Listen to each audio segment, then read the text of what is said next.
He took Good Stab into the trees and broke his back, then his legs, then one arm. He rode a horse across him. The sturgeon. Good Stab crawled to a creek and lay in the water for 7 sleeps. He drank from silverfish, 20 of them, until his bones began to knit. He crawled ashore eating larger animals. After months, he could walk again. He found Kills in the water and her younger brother hiding in the hills. The Catman had massacred the small robes after discovering the girl had a particular blood that made her special, blood he wanted. Good Stab had made a deal with the Catman, the girl in exchange for the Catman leaving Nitausen forever. He did not keep the deal. He took Kills in the water to Wild Goose Island and laid traps. He covered himself in little grass-eater blood to mask his scent and ran north. He found a herd of 300 blackhorns, one of the last great herds, and drove them south.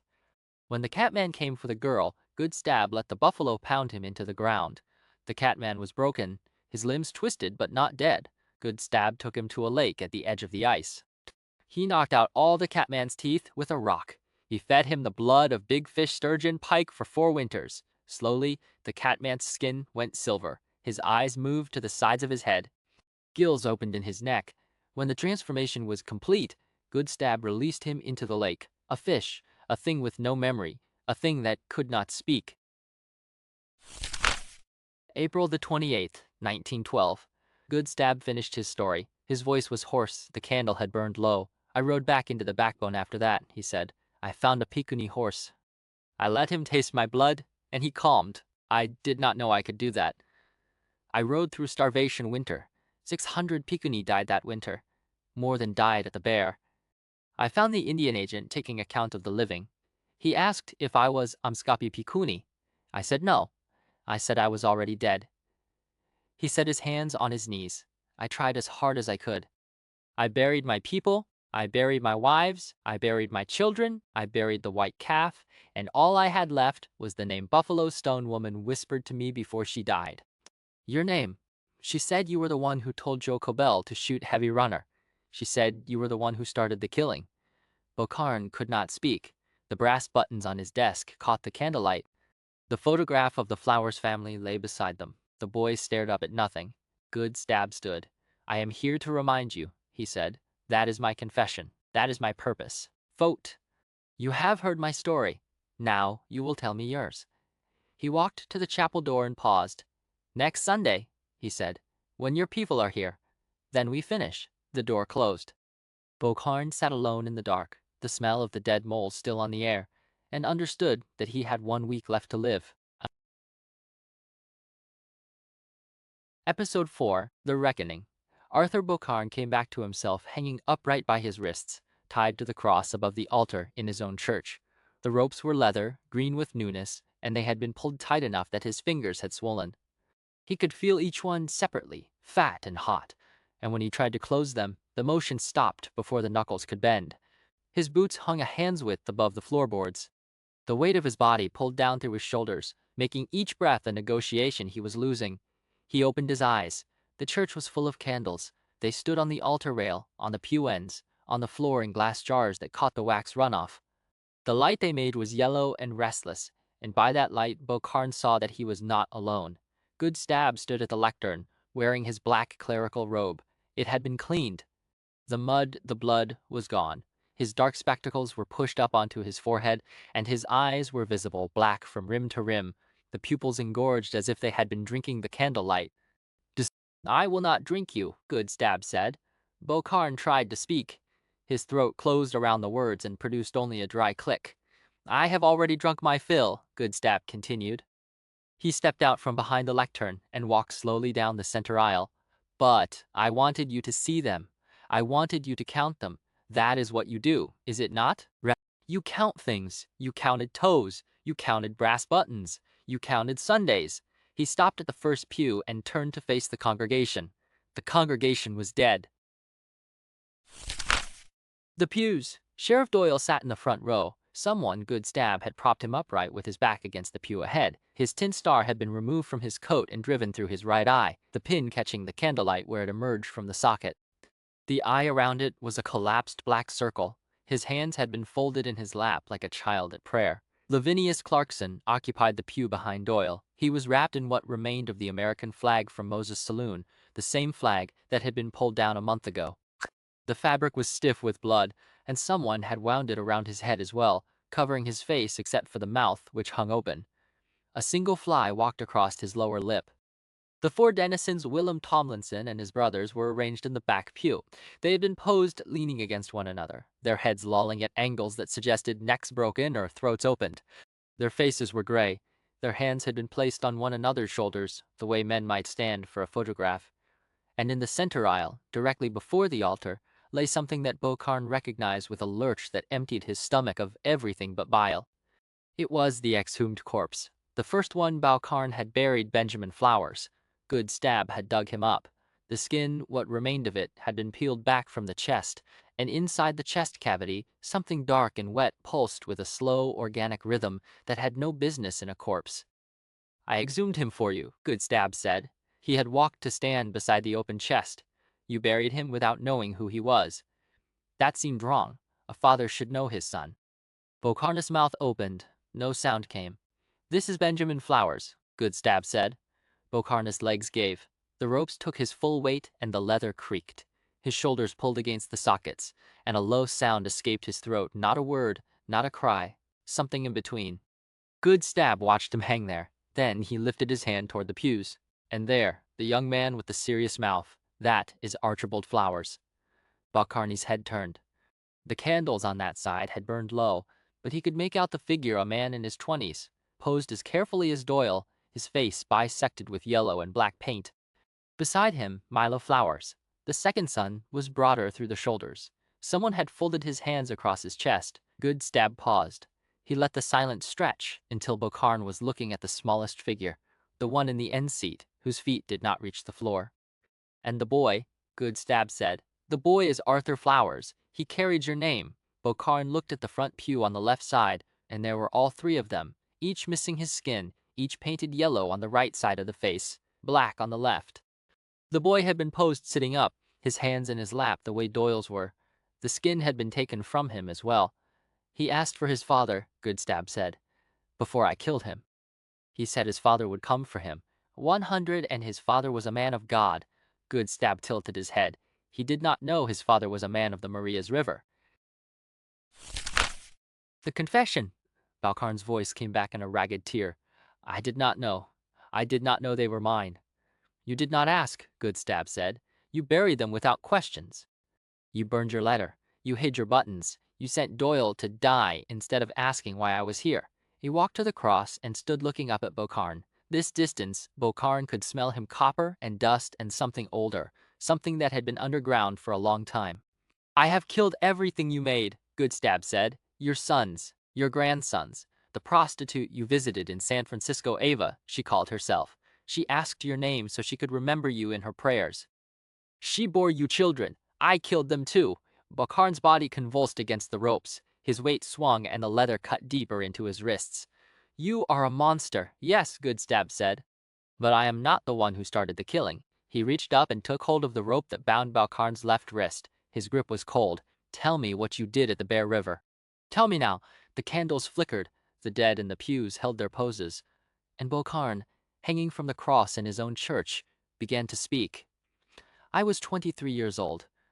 I had been in the West for 3 years. I had no congregation yet. I had no purpose. I joined Colonel Baker's expedition because I wanted to see something. I wanted to be part of something larger than a chapel in Connecticut." His voice was hoarse, but it did not waver. It was the voice of a man who had been holding this story behind his teeth for 43 years. "We rode north from Fort Shaw in January. The cold was beyond anything I had known. Men lost fingers to frostbite pulling on their boots. I lost 3 toes on my left foot. I thawed my hands at the fires where soldiers were burning Indian lodges." "Who gave the order?" Good Stab asked. "There was no order. Not at first. Heavy Runner came out holding a paper, a safe conduct paper. He was walking toward us, showing the soldiers the paper, saying he was friendly, saying his camp was peaceful." Beaucarne closed his eyes. "I was standing near the scouts. Joe Kipp was there. Joe Kipp was telling Colonel Baker that this was the wrong camp, that Mountain Chief was farther north, that these people had nothing to do with Owl Child." Another man, a scout named Joe Coble, was beside me. Coble was hesitant. Coble was watching Heavy Runner approach with the paper, and Coble did not know what to do. What did you say to him? Beaucarne opened his eyes. The candles had burned lower. The dead were still watching. I told him they were naught but savages. I told him God looks the other way when men must dole out justice. I told him. He stopped. His chest heaved against the ropes. I told him to shoot the chief. Good Stab did not move. Coble raised his rifle, Beaucarne said. He shot Heavy Runner through the paper. The paper that was supposed to protect the whole camp. And then the soldiers, they were cold. They were angry. They had been riding for days. They began to shoot everyone. Women, children, infants. His voice cracked. I saw soldiers crush infants' heads with their rifle butts. I saw them cut women open from crotch to throat. I stood by the fire where they were burning the lodges, and I warmed my hands. The chapel was silent. 173, Beaucarne said. That was the count. 173 dead, most of them women and children, most of them sick with smallpox. I started that. My words, my orders. I was cold and I wanted pudding, and I told a man to shoot another man who was holding a piece of paper. He looked down at Good Stab. His face was wet. Now you know. Now everyone knows. Kill me. The refusal. Good Stab released the rope. He stepped back and looked at Beaucarne the way a man might look at a sick animal he has decided not to put down. No, he said. Beaucarne's body sagged. What do you mean? No, I mean I will not kill you. Good Stab walked to the altar and picked up one of the candles. He held it near his own face, and Beaucarne could see the texture of his skin, smooth, tight, wrong. Your blood would be the blood of the killer of so many Pekuni. I would taste it for the rest of my life. I would taste you in every drink I took, and I would remember that I ended your suffering. He blew out the candle. I do not want you to stop suffering, he said. I want you to live. He began to extinguish the other candles, one by one. The church darkened in stages. The dead in the pews lost their outlines, became shapes, became shadows. Your sons are dead, Good Stab said, his voice coming from somewhere near the door. Your grandsons are dead. The woman who loved you is dead. The children she gave you are dead. Your name, the name you gave to your youngest grandson, will die with him. There is no one left to remember you except me. The last candle went out. The church was black. And I will remember you forever, Good Stab said. That is your punishment. Not death. Memory. The door opened. Cold air swept through the chapel, stirring the smell of old blood and candle smoke. The door closed. Beaucarne hung from the cross in the dark, and the dead sat in the pews around him, and he understood that he was not going to die tonight. The weeks after, he did not write in the journal for a fortnight. When he finally retrieved it from the buckskin pouch which he had hidden foolishly behind a loose board in the vestry wall, his hands were shaking so badly that the first page he wrote was illegible. He had to start again. May the 26th, 1912, the mice are back. He did not know whether this was a good thing or a bad one. He had no one to ask. The congregation had dwindled to a handful of old women, and the saloon keeper, Mose, 4, in time, 17, end of the 17, liked it, who came only because his establishment had lost its chandelier of melted rifles and its American flag and most of its patrons. The town had turned inward. Shutters stayed drawn. Dogs owned the street. Beaucarne could not eat. He forced down broth and bread and sometimes fried peas porridge, but the food sat in his stomach like a stone. He had stopped tasting things. His mouth remembered only candle smoke and the copper smell of the open chest. He resumed the egg test. Every Sunday morning before anyone arrived, he would break an egg into a clear chalice and hold it up to the light. Frida Zimmerman had taught him this. If the yolk was yellow and clean, the service could proceed. If the yolk was shot through with a thread of blood, the church was corrupted, and no Eucharist could be offered. The first Sunday, all 4 eggs he cracked were black inside. He threw them out the back door and watched the dogs fight over them in the mud. None of the dogs would eat the black-yolked ones. They sniffed, whined, and backed away. The second Sunday, he bought fresh eggs from a farmer outside town. They tested clean. He performed the service with a chalice full of clear yolk, and when Amos Shortribs stumbled in drunk, wearing a black feather licked wet on its backside, Beaucarne gave him a bottle of whiskey to make him leave. The third Sunday itself seemed to crack open. June the 2nd, 1912. He knew it would be the last service. He had known since dawn, when he woke with the taste of dirt in his mouth and a certainty that Good Stab would come tonight. He broke 4 eggs for the Eucharist. All 4 were rotten. Black yolk oozed into the chalice, oily and thick, and the smell of them, something spoiled, something dead, filled the vestry until Beaucarne had to press his sleeve over his nose. He should have cancelled the service. He should have walked out into the street and told the old women to go home. But he had 1 fresh egg left, one he had kept separate in the parsonage, and he told himself that if he used it, if he substituted it, the test would still hold. The congregation would not know. God would not know. He poured the fresh yolk into the chalice and carried it to the altar. The service began. The old women sang a hymn about crossing the Jordan River. Mose, the saloon keeper, sat in the back, picking at his fingernails. And then Beaucarne looked up and saw the raven. It was perched in the ventilation transom, the same transom Good Stab had used, the same window Cordelia had used. Its head was cocked, and it was watching him with one black eye. Beaucarne's hands stopped moving. The chalice tilted, and clear yolk ran down the side and dripped onto the altar cloth. Then he saw the others, not in the transom, in the pews, standing between the old women, filling the empty spaces, pressing shoulder to shoulder with the dead denizens who had been removed and buried weeks ago. Men and women and children, Blackfeet, Pikuni, their skin was painted yellow and black, bisected down the middle, and their eyes were open and their mouths were open, and they were looking at him. 173 of them, the ones who had died at the Bear River. Benjamin Flowers stood among them, his son, his chest still open, the dark thing still pulsing inside. Beside Benjamin stood the boy Arthur Flowers, the one who had carried his name. All the others, Benjamin's older sons, Doyle, Lavinius, filled the pews behind them, yellow-faced and black-faced, watching. Beaucarne dropped the chalice. It hit the floor and cracked down the middle, and the yolk spread across the boards in a yellow pool. "I apologize," he heard himself say. "I cannot. I apologize." He fled through the vestry door and locked himself in his study. The raven's eye stayed with him, black and knowing, even after he closed his own eyes and pressed his fists against them. The final entry. Hours later, after the old women had shuffled out, after Mose had shrugged and returned to his saloon, after the afternoon had stretched into a long gray evening, Beaucarne sat at his writing desk and opened the journal to a blank page. He wrote slowly. His hand was steadier now than it had been in weeks. "I trust that these be my last words." He wrote about the rotten eggs. He wrote about the raven. He wrote about what he had seen in the pews, the dead of the Marias River, standing shoulder to shoulder, waiting for him to acknowledge them. He wrote that he expected Good Stab to come for him tonight, that he would not run, that he would walk out onto the prairie and let himself be taken, and that whatever happened after would be just recompense for what he had done. And then he wrote something else. He wrote it without planning to, the words arriving on the page as if they had been waiting in his hand for 43 years. "I told Joe Cobell to shoot Heavy Runner.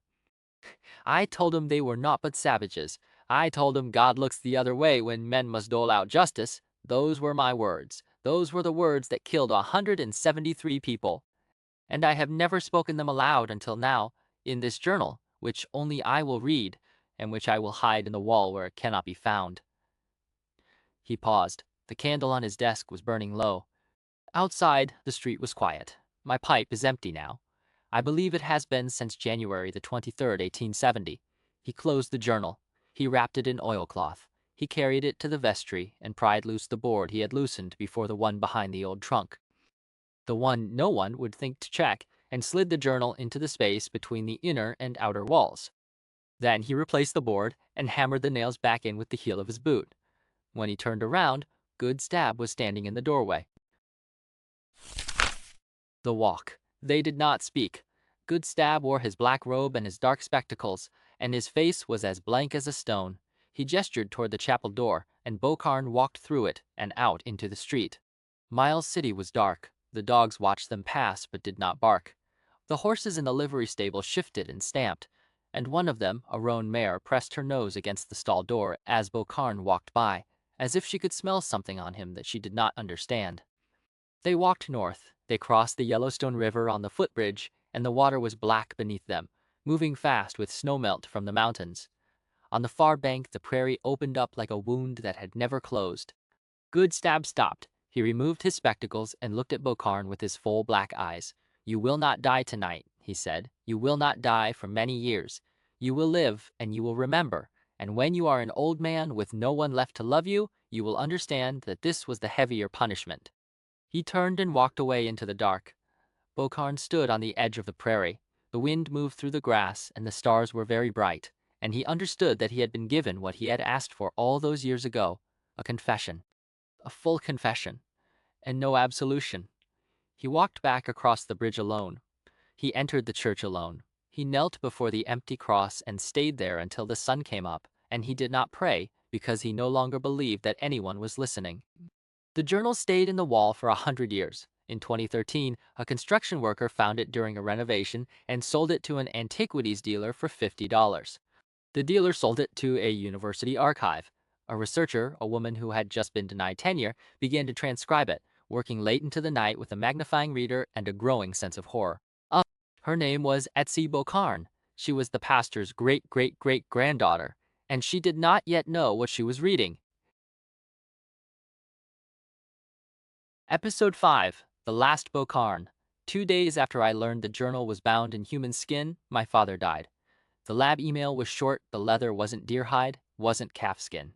Homo sapiens, male, adult, likely from the chest or back. It'd been pressing my thumbs against my great-great-grandfather's skin for months without knowing it. I was on my balcony burning the printouts when I saw the shape behind the tree at the edge of the property line. A man standing in the snow with his hands at his sides, watching me burn the pages. I stepped backward and my elbow shattered the sliding glass door. I locked what was left of it, sat on my couch with my cat Taz pressed against my thigh, and told myself the dead stayed dead. Then my father's Priority Express package arrived, cremains in a box. The office manager called, "Come get your father." I didn't go right away. I sat on my floor and opened the box his lawyer had FedExed separately, a worn leather Bible, a handful of photographs, silver cufflinks shaped like bison heads, and a letter. Plain white envelope, no stamp, no postmark, just my name written in an old-fashioned cursive with loops that dipped like hooks. Someone had stood over my father's deathbed and left this for me. I didn't open it. I tucked it inside the Bible and told myself I'd deal with it when I was ready. That night I couldn't sleep. I kept thinking about Benjamin Flowers, Arthur Beaucarne's son, whose chest good stab had opened in the chapel a century ago.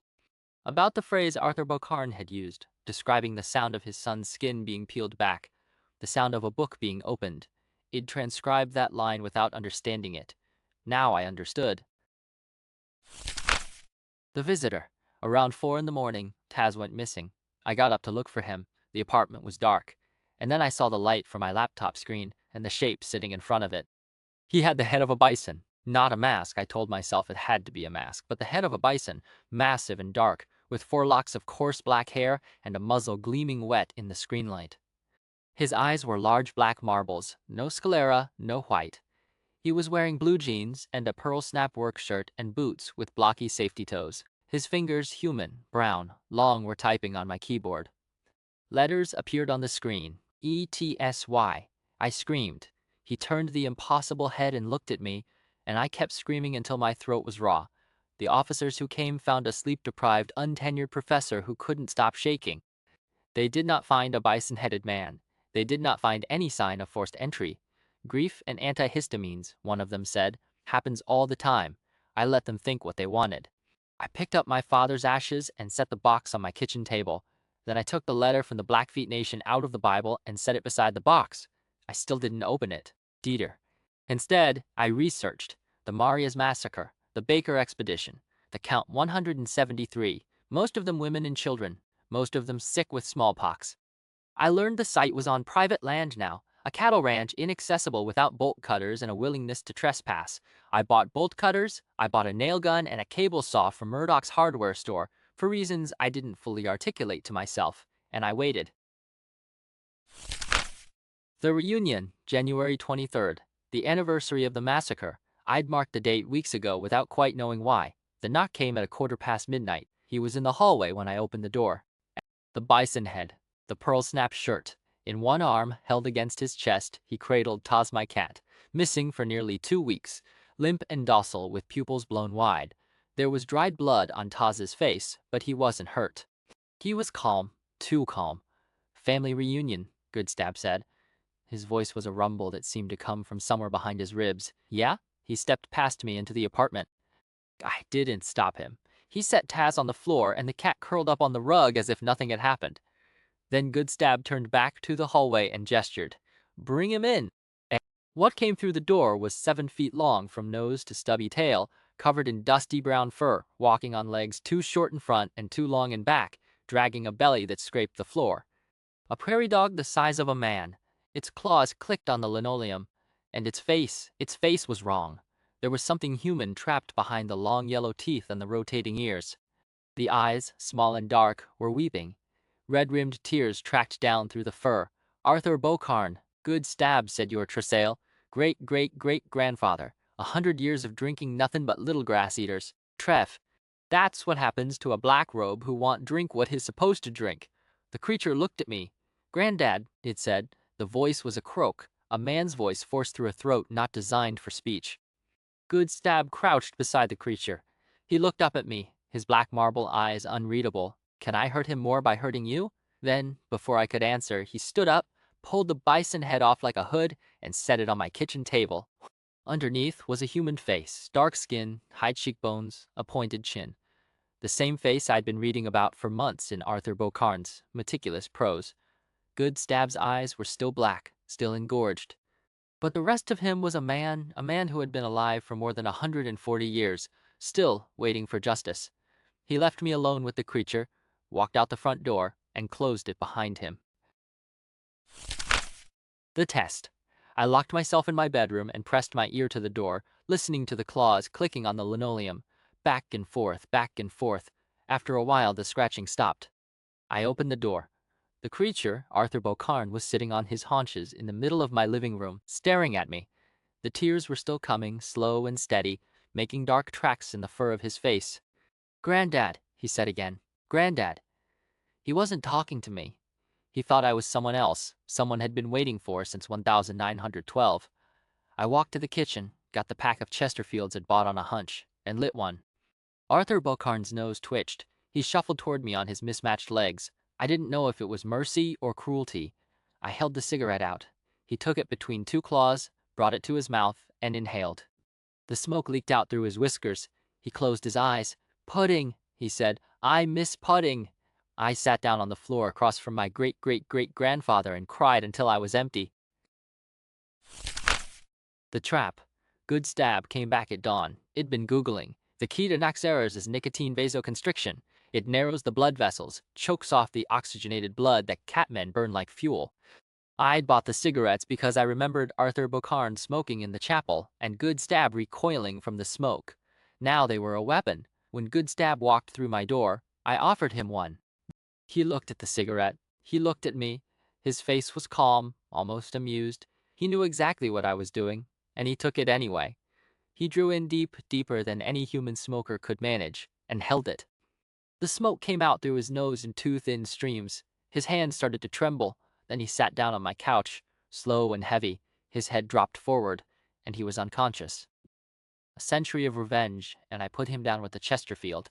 I ran to Murdoch's and bought a horse lead and a cat carrier. When I got back, Arthur Beaucarne was chewing on my couch cushions, and Goodstab was still out cold, curled around his bison head mask like a child around a stuffed animal. I looped the horse lead around Goodstab's chest and clipped it to the back seat of my Subaru. I put Taz in the cat carrier. I coaxed Arthur Beaucarne into the hatchback with beef jerky, wrapped him in a blanket, and closed the door. Then I grabbed my father's Bible from the nightstand, the letter still inside, and I drove. The road, the highway north out of Laramie, was a sheet of ice. It was January 24th now, the day after the anniversary, and the sky was white with a storm that had been building all night. I kept driving toward a cattle ranch in northern Montana where 173 pikuni had been left in the snow. Somewhere past the Montana border, I hit a drift. The Subaru bucked and died. The wind howled through the windows, and the snow piled up against the doors. In the back seat, Goodstab slept Arthur Beaucarne. In the hatchback, had chewed a hole in the blanket and pressed his nose to the rear window. I opened the letter. The paper was old 1870, and the ink was brown with age. The handwriting was Arthur Beaucarne's, the cramped, sloping script I'd spent months transcribing. It was addressed to his former teacher at Yale. I read it aloud in the frozen car, with my Tresail breathing in the back. When we marched out under Major Baker's command, it was an adventure.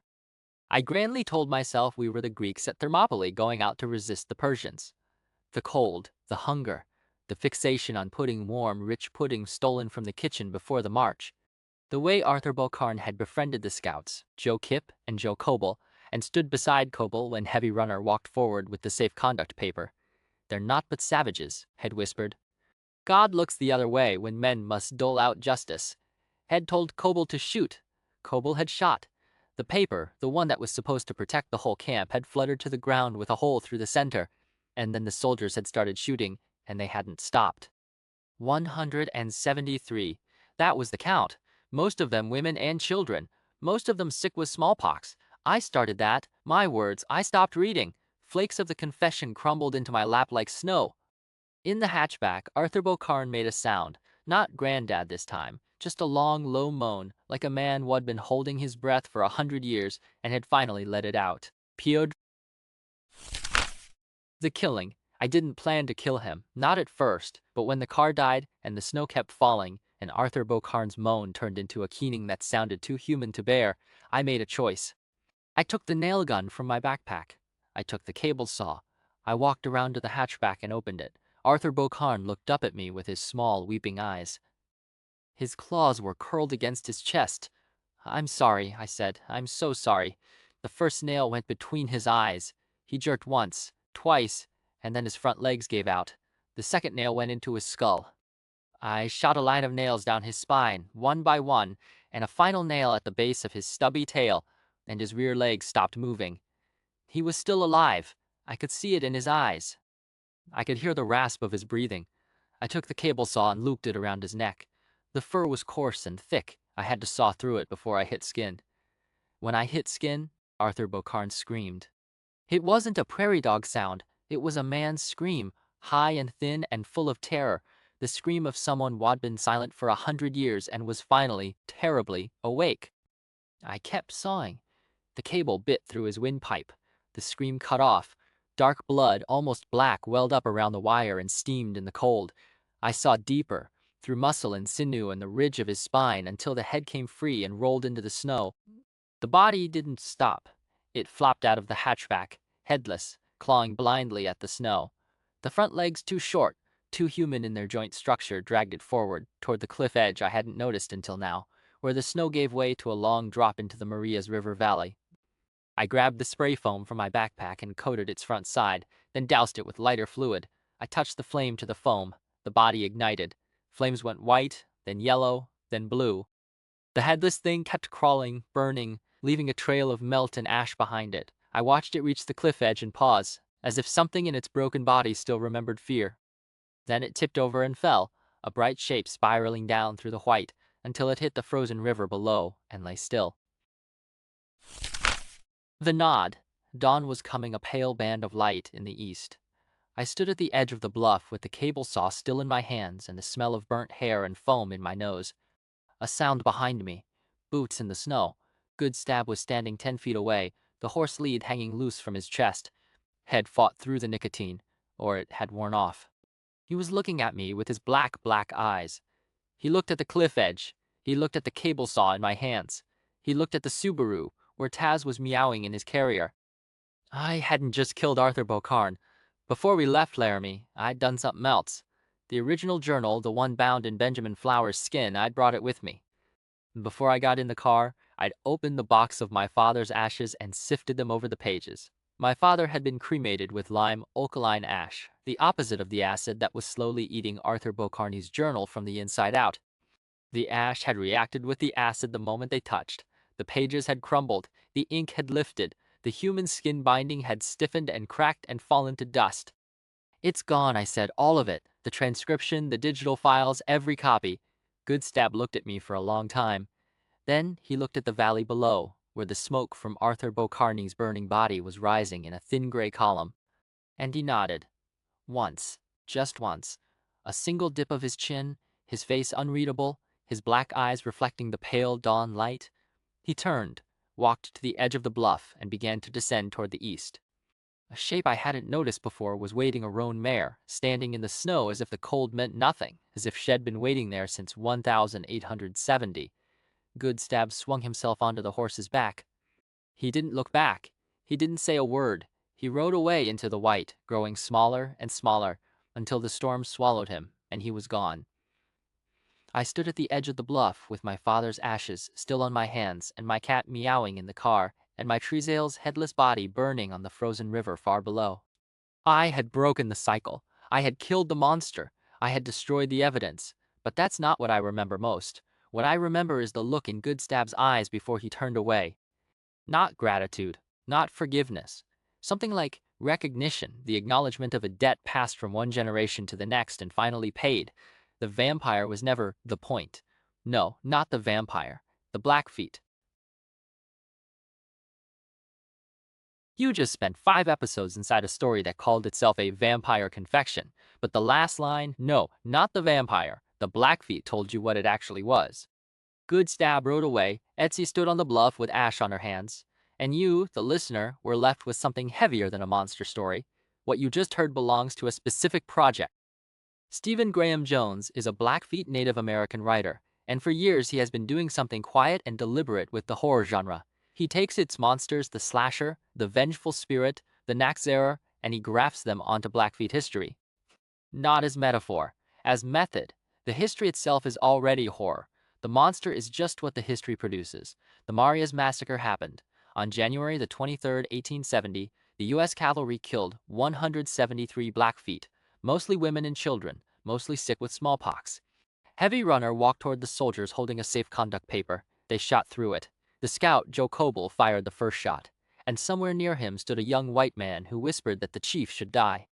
That man became Arthur Beaucarne. That whisper became this book. Jones does not use horror to escape history. He uses it to force a reckoning. In The Only Good Indians, an elk woman stalks 4 Blackfeet men who left her to die, and the story becomes an examination of what reservation life does to a person's sense of accountability. Cood.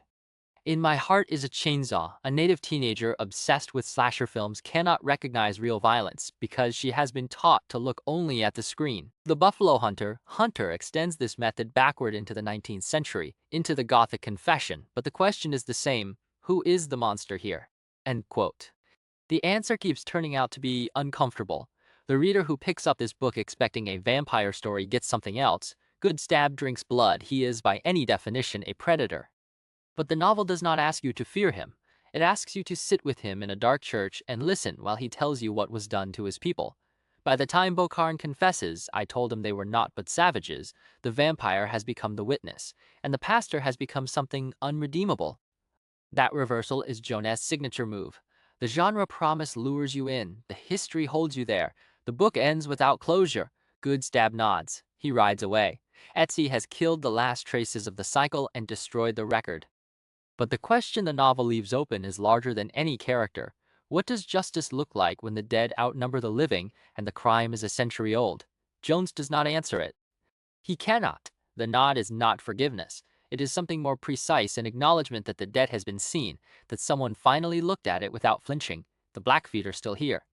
That is the fact the novel keeps returning to, the fact the vampire was always carrying. The monster was never the point. The point was the people, and the people remain.